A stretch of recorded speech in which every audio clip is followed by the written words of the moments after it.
Welcome to Kanishka IAS. మన budget సిరీస్లో మన నెక్స్ట్ వీడియో దేనిపైన అంటే ఎంఎస్ఎంఈస్ పైన, micro, small and medium enterprises. అసలు వీటిని డిస్కస్ చేయడానికి మనకు మెయిన్ కారణం ఏంటి అని అంటే పర్టికులర్గా ఎంఎస్ఎంఈస్ గురించి ఇక్కడ దాదాపు టోటల్ ఎస్టాబ్లిష్మెంట్స్లో దాదాపు 5.7 కోట్ల ఎస్టాబ్లిష్మెంట్స్ ఎంఎస్ఎంఈసే. 7.5 కోట్ల మంది ఎంప్లాయీస్ డిపెండ్ అయి ఉన్నారు. దాదాపు టోటల్ మ్యానుఫ్యాక్చరింగ్ అవుట్పుట్లో 35% ఎంఎస్ఎంఈస్ నుంచే వస్తుంది. అంతేకాకుండా ఇండియా నుంచి ఎక్స్పోర్ట్ అయ్యేదైతే ఉందో గూడ్స్లో దాదాపు 45% ఎంఎస్ఎంఈస్ నుంచే ఉన్నాయి. అందుకని ఇంత పెద్ద మొత్తంలో మన ఎంఎస్ఎంఈస్ పార్టిసిపేట్ చేస్తున్నాయి కాబట్టి ఈ ఎంఎస్ఎంఈస్ గురించి మనం ప్రత్యేకంగా చెప్పుకోవాల్సిన అవసరం ఉంది. దాంతోపాటు మనకి ఎగ్జామ్ పాయింట్ ఆఫ్ వ్యూలో కూడా ఈ ఎంఎస్ఎంఈస్ పైన చాలా ఎక్కువగా క్వశ్చన్స్ అడుగుతూ ఉన్నారు. ఆబ్జెక్టివ్ ఫార్మాట్లో అడుగుతున్నారు, అంతేకాకుండా మనకు డిస్క్రిప్టివ్ ఫార్మాట్లో కూడా అడుగుతున్నారు సివిల్స్లో ప్లస్ స్టేట్ సర్వీస్ ఎగ్జామ్స్లో. ఇక్కడ మనం ఒకసారి ఎంఎస్ఎంఈస్ని కొంచెం ఇంపార్టెంట్ వేలో ఎగ్జామ్ పాయింట్ ఆఫ్ వ్యూలో మనం ఒకసారి డిస్కస్ చేస్తే, అంతేకాకుండా మనకు రీసెంట్ బడ్జెట్లో అసలు ఎంఎస్ఎంఈస్ని ఏ విధంగా డిస్కస్ చేశారని ఒకసారి చూస్తే ఎంఎస్ఎంఈస్కి క్రెడిట్ గ్యారంటీని 5 కోట్ల నుంచి 10 కోట్లకు పెంచడం జరిగింది. సో దీనివల్ల ఏమవుతుందంటే ఎంఎస్ఎంఈస్కి మంచి క్రెడిట్ సపోర్ట్ దొరుకుతుంది, ఫార్మల్ క్రెడిట్. వీటి వల్ల ఏమవుతుందంటే అవి ఎక్కువ ఇన్వెస్ట్మెంట్ చేయగలుగుతాయి, ఎక్కువ ఎంప్లాయ్మెంట్ క్రియేట్ చేయగలుగుతాయి, ప్రొడక్షన్ కూడా ఇంక్రీజ్ చేయగలుగుతాయి. సో ఈ విధంగా మనకు బడ్జెట్లో సపోర్ట్ ఇవ్వడం జరిగింది. దాంతోపాటు ఇంపార్టెంట్ థింగ్ ఏంటంటే ఇంకోటి ఇక్కడ రీక్లాసిఫికేషన్ ఆఫ్ ఎంఎస్ఎంఈస్. అసలు ఎంఎస్ఎంఈస్ని ఎందుకు క్లాసిఫికేషన్ చేయాలి?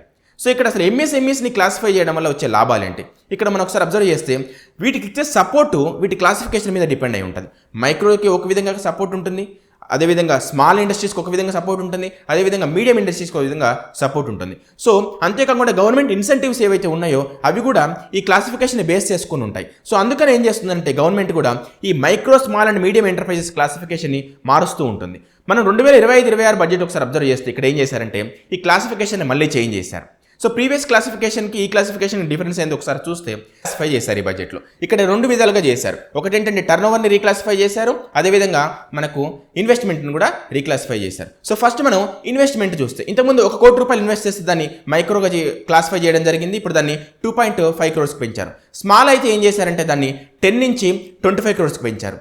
మీడియం ఏం చేశారంటే 50 నుంచి 125కి పెంచారు, 125 crores పెంచారు. ఈ విధంగా మనకు ఇన్వెస్ట్మెంట్కు ఏదైతే ఉందో ఆ వేలో క్లాసిఫై చేశారు. టర్న్ ఓవర్కి వచ్చేసరికి ఇక్కడ మనకు ఏం చేశారంటే మనకు అగైన్ ఇక్కడ కూడా ఈ క్లాసిఫికేషన్ని మార్చారు. ఇంతకుముందు మనకు 5 crores ఏదైతే టర్న్ ఓవర్ ఉంటుందో దాన్ని మైక్రోగా కన్సిడర్ చేశారు. ఇప్పుడు దాన్ని ఏం చేశారంటే 10 crores చేశారు. సో అదే మనకు మీడియం వచ్చేసి ఏం చేశారంటే ఇంతకుముందు మనకు 50 crores టర్న్ ఓవర్ ఉంటే దాన్ని మీడియంగా చెప్పారు. ఇప్పుడు దాన్ని ఏం చేశారంటే 100 crores చేశారు.